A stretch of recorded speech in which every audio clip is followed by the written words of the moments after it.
ici les hadiths du prophète Mohammed sallallahu alayhi wa sallam qui demandent de patienter devant les dirigeants injustes. J'ai déjà détaillé cette question-là dans mes cours du djihad. Hein? Pour ceux qui veulent bien, ils peuvent aller, ils peuvent profiter. Les cours, alhamdulillah, sont enregistrés. Mais, ici, là, je veux ramener quelques hadiths pour montrer qu'on doit patienter devant des dirigeants qui sont injustes, même s'ils ne jugent pas par la loi d'Allah subhanahu wa ta'ala. Alors,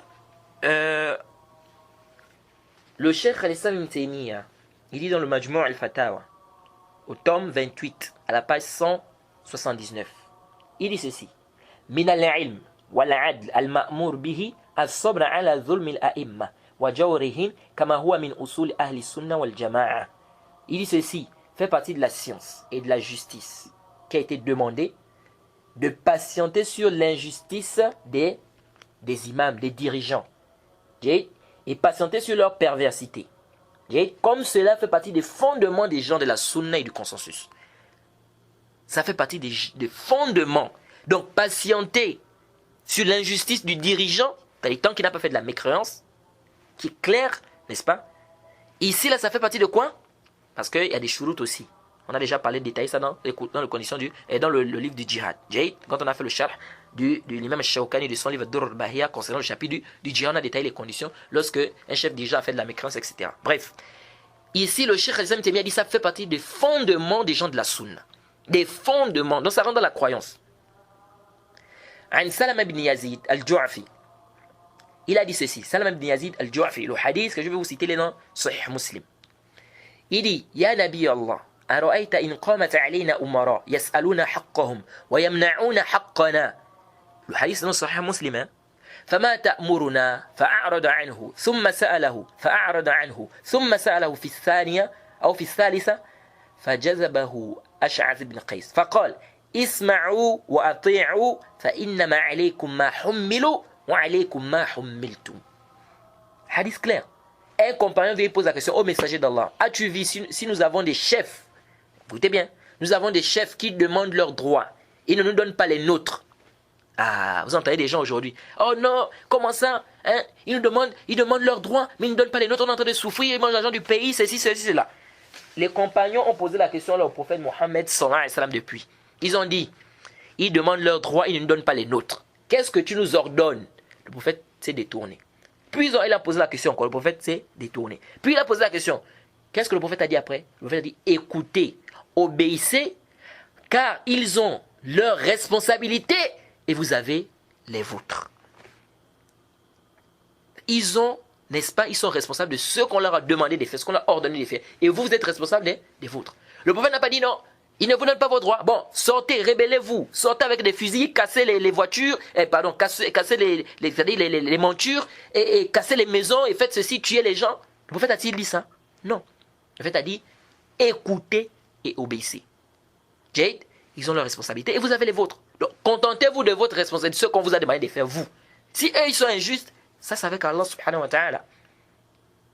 Le prophète: isma'u wa ati'u. Écoutez, obéissez. C'est le prophète qui parle. Et bien évidemment, on écoute et on obéit aux chefs musulmans tant qu'ils ne nous demandent pas de désobéir à Allah subhanahu wa ta'ala, comme c'est vu dans le hadith d'Ibn Umar rapporté par Muslim. Jid al-mar'i muslim as-sam'a ta'a fima yuhibbu wa yakrah. Jid illa iza umira bi ma'siyah fa iza umira bi ma'siyah fala sam'a wala ta'a.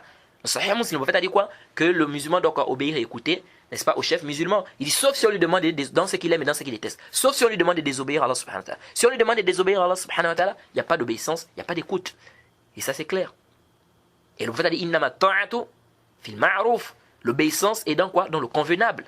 Donc on obéit dans ce qui est convenable. Si le chef maintenant il te dit de ne pas prier, ou bien si le chef maintenant il te dit de ne pas jeûner, ici tu obéis ou tu n'obéis pas? Tu n'obéis pas parce que ici c'est une désobéissance à Allah subhanahu wa ta'ala. Mais dans ce qui est quoi? Dans ce qui n'est pas une désobéissance à Allah subhanahu wa ta'ala, il est obligatoire pour toi d'écouter et d'obéir. Abdullah ibn Mas'ud قال لنا رسول الله صلى الله عليه وسلم إنكم سترون بعد أثر وأمور تنكرونها قالوا فما تأمرنا يا رسول الله قال أدوا إليهم حقهم وسلوا الله حقكم. Ibn Mas'ud, il a dit au prophète, et le prophète plutôt Mohammed sallallahu alayhi wa sallam a dit, c'est-à-dire Ibn Mas'ud dit que le prophète a dit: vous allez voir après moi des choses que vous allez répugner, n'est-ce pas, des choses que vous allez réprouver.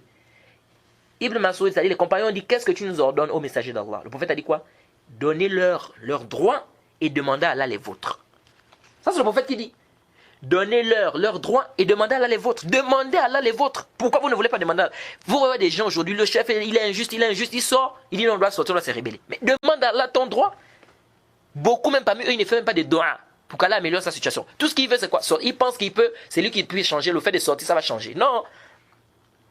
C'est pourquoi on dit, si on veut qu'Allah nous donne des bons dirigeants, nous-mêmes aussi, on doit quoi? On ne doit pas être injuste. On ne doit pas être injuste.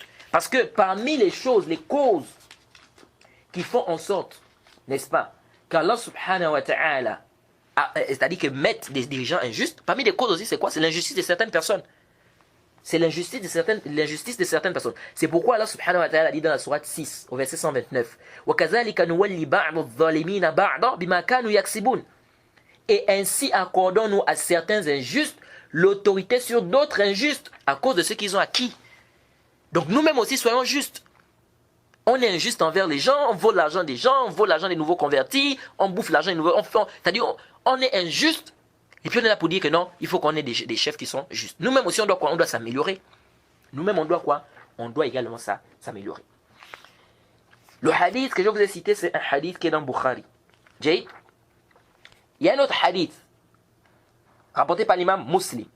Jay, le hadith de Huzayfa ibn Yaman, il dit que le prophète Mohammed sallallahu alayhi wa sallam dit Yakun ba'di a'imma la yahtanuna bi huday wa la yastannuna bi sunnati wa sayakum fihim rijalun qulubuhum qulubu ash-shayatin fi jusmani ins قلت كيف أصنع يا رسول الله إن أدركت ذلك قال تسمع وتطيع للأمير وإن ضرب ظهرك وأخذ مالك فاسمع وأطيع.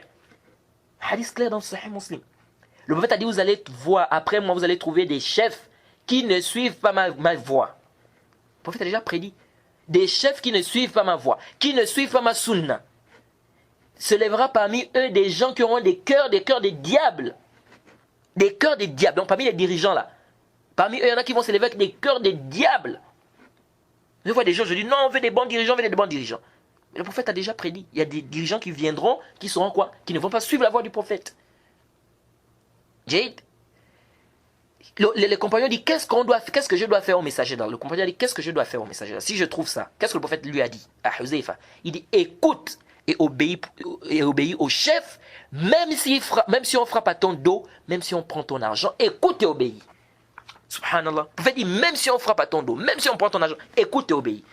Et toi tu viens un jahil, aujourd'hui, tu nous demandes de laisser ces hadiths, tu me dis, oh non, même si on va, comment un dictateur, comme quelqu'un m'avait dit une fois, il dit comment, la raison ne peut même pas accepter ça, accepter qu'un dictateur nous dirige. Ça c'est le djahal. Ça c'est le djahal, c'est l'ignorance. C'est le prophète qui t'a dit ici. Et ce hadith là, il est authentique et sans aucun doute. Quant à la parole de Qardawi, cet égaré là qui est venu dire que le hadith est daïf parce que Abdus Salam n'a pas entendu de Huzayfa, ça c'est une parole qui est batil. Et on a réfuté ça dans nos cours du djihad, on a détaillé cela. Donc le hadith c'est un hadith qui est plus que clair. Le prophète a dit quoi? Même si on frappe à ton nom, même si on prend ton argent. Oh, il vole l'argent il prend l'argent du pays. Il ne nous donne pas nos droits et tout. Etc. On souffre, on est associé à cela. Le prophète a dit, écoute, même si on prend ton argent, même si on frappe à ton dos. Ça c'est plus que clair. Qu'est-ce que les gens veulent encore dans tout ça?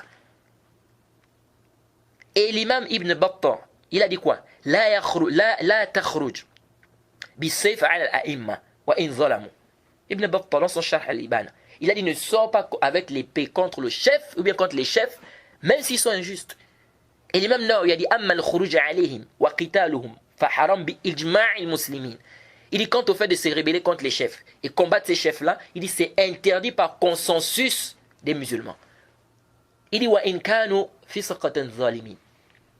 Fisqatan zalimin. Il dit même s'ils sont quoi des pervers injustes. Wa qad tazaharat al-ahadith ala ma zakart. Il y a plein de hadiths. Les hadiths sont apparents par rapport à ce que j'ai cité. Wa ajma'a ahlu sunnah ala وأجمع أهل السنة أنه لا ينعزل السلطان بفسق. Il dit les savants de la Sunna sont unanimes qu'on n'enlève pas le chef parce qu'il est pervers. L'imam Ahmed a dit quoi? ولا يحل قتال السلطان ولا خروج عليه لأحد من الناس فمن فعل ذلك فهو مبتدع على غير السنة والطريق. Il dit ça dans Aqidat al-Salaf wa Ashab al-Hadith. L'imam Ahmed il a dit quoi? Il n'est pas permis de combattre les chefs ni de sortir contre eux. C'est-à-dire que personne n'a le droit de le faire. Celui qui va le faire, il dit c'est un innovateur qui n'est pas sur la sunna ni sur le droit chemin. Il n'est pas sur la sunna. Ça, c'est plus que clair. L'imam al-Tahawi, il a dit quoi dans son livre Sharh al-Tahawi, avec le tahqiq de l'imam Ahmed Shakir, il a dit quoi وَلَا نَرَى الْخُرُوجَ عَلَى الْأَئِمَّةِنَا وَوُلَاةِ أُمُورِنَا وَإِنْ جَارُوا وَلَا نَدْعُ عَلَيْهِمْ وَلَا نَنْزِعْ يَدًا مِنْ طَاعَةٍ وَنَرَى طَاعَتَهُمْ في طاعة الله عز وجل فريضا ما لم يؤمروا بمعصية ما لم يأمروا بمعصية جيد وندعو لهم بالصلاح والمعافاة. Ça a été clair. Il dit ici, nous ne voyons pas le fait de sortir sur les chefs, n'est-ce pas, ou les dirigeants, n'est-ce pas, même s'ils sont injustes. Nous n'invoquons pas contre eux. Et on ne fait pas quoi? On ne se détourne pas de leur obéissance. Et nous voyons qu'il faut, n'est-ce pas, leur obéir. Dans l'obéissance en Allah subhanahu wa ta'ala. C'est une obligation. Tant qu'ils ne nous ordonnent pas de faire quoi? De faire une désobéissance. Et nous invoquons pour eux, n'est-ce pas, qu'ils s'améliorent et qu'ils soient préservés. Ça, c'est l'aqida des gens de la sunna. L'imam Barbahari, il a dit quoi? فَاعْلَمْ أَنَّ جَرُ السُّلْطَانِ لَا يَنْقُصْ فَرِيضًا مِنْ فَرَائِدِ اللَّهِ تَعَالَى الَّذِي فَرَضَهَا عَلَى لِسَانِ نَبِيِّهِ وَجَوْرُهُ عَلى نَفْسِهِ وَتَطَوُّعُكَ وبرك معه تام لك إن شاء الله يعني الجماعة والجمع معهم والجهاد معهم وكل شيء من الطاعات فشاركه فيه فلك نيتك. L'imam Barbahari, il a dit quoi?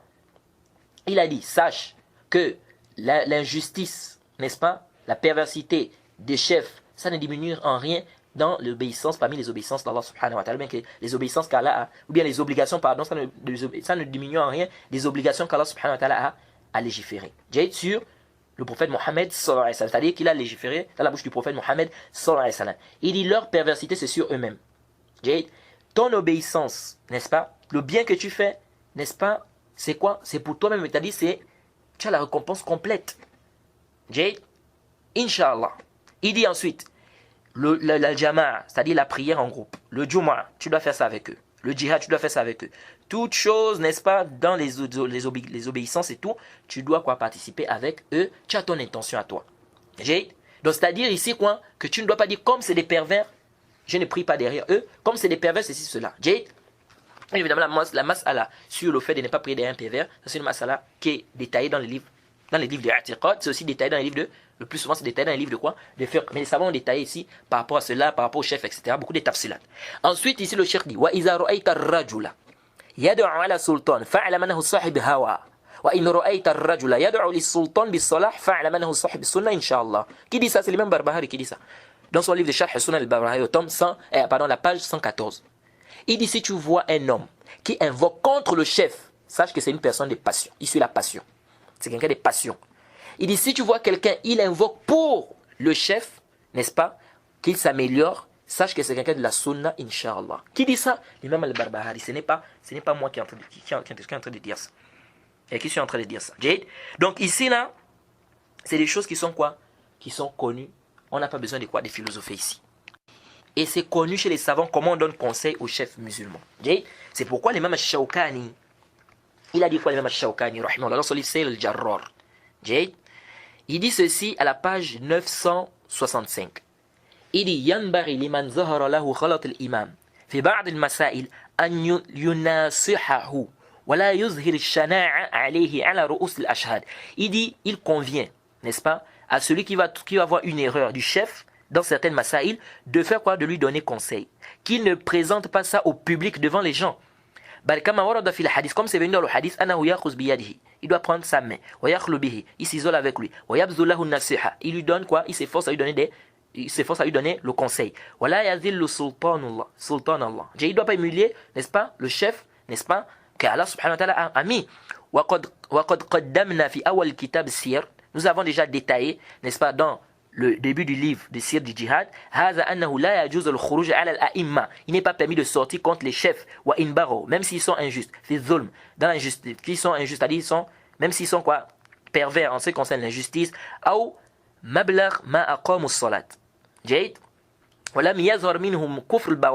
c'est-à-dire quoi, ils n'ont pas fait de la mécréance qui est claire. Il dit il dit ici que les hadiths qui sont venus dans ce sens-là sont à caractère notoire, c'est-à-dire c'est en grande quantité. an yuti' al-imam fi ta'atillah. Mais le ma'moum, donc celui qui est derrière l'imam, lui celui qui suit, n'est-ce pas, le dirigeant qui est derrière, il doit obéir à l'imam dans ce qui est quoi? Dans l'obéissance d'Allah subhanahu wa ta'ala. Wa ya'sihi fi ma'siyatillah. Il doit désobéir à l'imam dans quoi? Dans la désobéissance à Allah. C'est-à-dire ici, il lui demande de désobéir à Allah subhanahu wa ta'ala. Fa innahu la ta'ata li makhluq fi ma'siyatil khaliq. Il n'y a pas d'obéissance à la créature dans la désobéissance au créateur. C'est pourquoi lorsqu'on a rapporté au temps de Othman que certaines personnes ont dit au Osama ibn Zayd que ala tukallimu Othman faqala innakum tarawna anna la ukallimahu illa li usmi'akum. Ils ont dit pourquoi tu ne parles pas à Othman? Il a dit vous pensez que je dois parler à Othman, t'as dit quand je veux parler à Othman je dois vous faire entendre cela. Inni la ukallimuhu fima bayni wa baynahu. Il dit je parle à Othman entre lui et moi. ما دون أن أفتح أمرا لا أحب أن أكون أول من افتتحه. Il dit sans ouvrir une porte que je n'aimerais pas quoi être le premier à avoir ouvert cela. Ça c'est dans Sahih Bukhari et Muslim. Donc le chef musulman, même si on veut donner des conseils au chef musulman, c'est quoi? On doit donner ça en cachette. Ce n'est pas en public devant les gens, ce qu'on voit beaucoup de gens faire, de commencer à rentrer dans les médias, on commence à parler, on balance les erreurs du chef, on dit non, je donne le conseil au chef qu'il arrête ceci ou cela, on passe sur les manabir et tout. Tout ça, ça ne fait pas partie de quoi? Ça ne fait pas partie de la voie des salafs. Et le hadith, il est connu. Le hadith du prophète Mohammed sallallahu alayhi wa sallam, où il a dit man arada an yansah li sultan, celui qui veut donner des conseils à un chef, falyakhuz bi yadihi, qu'il prenne sa main, wa yakhlu bihi, wa la yubdi lahu alaniya, qu'il prenne sa main, qu'il s'isole avec lui, qu'il ne fasse pas ça quoi? En public. Et qu'il lui donne le conseil. Fa in qabila wa illa faqad addama alayhi. S'il accepte, alhamdoulilah, s'il n'accepte pas, il a fait ce qui est obligatoire pour lui. Donc ici là, le conseil, même quand on veut donner des conseils au chef, ce n'est pas en public. Ça c'est pas des comportements des gens de la sunna. Le prophète a été clair dans ce hadith. Donc si on veut donner un conseil au chef, c'est quoi? C'est en privé. Ce n'est pas quoi, comme on voit beaucoup faire, on passe dans les médias, on balance les erreurs du chef, n'est-ce pas? On est en train de faire quoi? De dire, je donne le conseil à ce chef-là, qu'il arrête, ceci ou cela. Allah dit, le prophète a dit, sur les manabir, tout ça là, non. Ça là quoi? Ça ne fait pas partie de quoi? De la voie des salafs. On doit faire quoi? On doit donner les conseils au chef en quoi? En privé. Le chef musulman doit lui donner des conseils en privé. Et puis, ici que les gens ne confondent pas, parce qu'il y en a qui confondent aussi. Maintenant, le chef du pays, il a par exemple permis le vin. Bon, pas qu'il a permis le vin, mais il a permis qu'on vende le vin dans le pays. Exemple. Ou bien le chef musulman boit le vin. Ou bien le chef musulman fait la fornication. Est-ce que si maintenant toi tu viens faire un khutbah sur la fornication, ou tu viens faire un khutbah sur le vin, sans citer le chef, c'est-à-dire indexer le chef, quoi que ce soit, disant qu'Allah interdit la fornication, bien il a interdit le vin, est-ce que ça rentre dans quoi? Dans l'interdiction ici, ce qu'on a parlé, ça y est, le fait de quoi? De donner le conseil en public au chef musulman. Non, il ne faut pas confondre. Parce qu'il y a quelqu'un qui m'avait dit ça une fois. Ça là, il ne faut pas confondre ça. Le chef musulman, il a détaillé ça. Si par exemple le chef musulman, il a permis, n'est-ce pas, il a permis à certaines personnes de venir vendre par exemple le vin, n'est-ce pas, dans un endroit, etc. Ça là, et que toi maintenant tu viens faire un khutbah pour interdire le vin, ou bien dans une mosquée tu parles du vin que c'est interdit, ou bien la fornication c'est interdit, on ne doit pas prendre cette parole pour dire que là tu es en train de faire quoi? Tu as fait un khuruj contre le chef. Faut pas confondre les choses. Sinon, on ne va jamais faire quoi? On ne va jamais faire le amr bil ma'ruf wa nahy anil munkar. On ne va jamais ordonner le bien, interdire le mal. Parce que tout chef musulman, il a au moins des péchés. Vous savez que si maintenant le chef musulman il fait un péché, par exemple il fait la fornication, c'est connu qu'il fait la fornication, ou bien la corruption, et que toi maintenant dans la mosquée tu viens, tu dis que c'est pas bien la corruption, c'est interdit, c'est pas bon de voler, bien de tricher, tu amènes ça par exemple dans la mosquée, on va dire que tu as fait le khuruj. Donc ça veut dire qu'on va jamais ordonner le bien, parce qu'il n'y a pas un chef musulman qui est parfait, qui ne fait pas quoi? Qui ne fait pas des péchés ou bien des erreurs. Donc il ne faut pas mélanger les choses. Ce qui n'est pas bien, c'est de venir ici, sur le mimbar, soit disant tu veux donner le conseil au chef musulman, tu commences à balancer, tu dis le chef musulman il fait ceci, il fait cela, c'est interdit, Allah interdit, je lui donne des conseils qu'il arrête ce qu'il est en train de faire comme ça. Ah là maintenant, pourquoi les savants ils ont dit que c'est pas bon de faire ça? Parce que quand tu fais ça comme ça en public, qu'est-ce que ça fait? Ça va amener quoi? Des révoltes chez les gens. Et ce qu'on a interdit, qui est le khuruj, tu vas être une cause ici de quoi? Que les gens puissent tomber dans quoi? Dans ça, dans la sortie, ils vont se rébeller contre le chef musulman. Donc ça c'est connu, la règle des gens de la sunna. Donc on ne doit pas mélanger les choses. Quant à ceux qui viennent dire, le prophète a dit, Le hadith Abu Sa'id al-Khudri dans Sahih Muslim, man ra'a minkum munkaran falyughayyirhu bi yadihi fa in lam yastati' fa bi lisanihi fa in lam yastati' fa bi qalbihi dhalika adhafu al-iman, que le prophète a dit celui qui voit un mal, n'est-ce pas, il doit changer ça avec sa main. S'il ne peut pas avec sa bouche, s'il ne peut pas avec son cœur, c'est le plus bas degré de la foi. Nous disons que ce hadith là, c'est pas comme ça qu'il faut comprendre ça. Parce que certains viennent avec ça pour dire qu'on a dit de ordonner le bien, interdire le mal. Donc si le chef musulman fait le zulm, on doit venir, on doit dire ça en public, on doit faire. Ça c'est quoi? C'est le jahl. Jade, on doit lui donner des conseils en public parce qu'il est en train de faire quoi? Il est en train de faire ce qui est zulm, ce qui n'est pas bien. Jade, ça c'est pas une bonne compréhension. Jade, on doit regrouper les notions, on doit regrouper les textes. Jade, oui, il y a ce hadith qui existe. Mais qu'est-ce que tu fais du hadith du prophète? Lui a dit celui qui veut donner conseil à un chef, il doit s'isoler avec lui. Il ne doit pas le faire en public. Qu'est-ce que tu fais de ce hadith? Il faut faire très attention. Ce hadith est authentifié par le Cheikh Al-Albani et beaucoup de savants. Jade. Donc ici, là, on dit quoi? On dit qu'il faut faire très attention avec cette masse à la Jade. Revenez aux ulama, aux savants, n'est-ce pas? Lorsqu'il y a un problème, il y a quelque chose qui ne va pas, qui sont reconnus, les savants qui sont reconnus. Donc on va s'arrêter ici par rapport à cet annulatif-là. On demande qu'Allah nous pardonne. Et on va rentrer dans l'annulatif 5 le cours prochain. Wa subhanaka Allahumma bihamdik wa ashhadu an la ilaha illa anta astaghfiruka wa atubu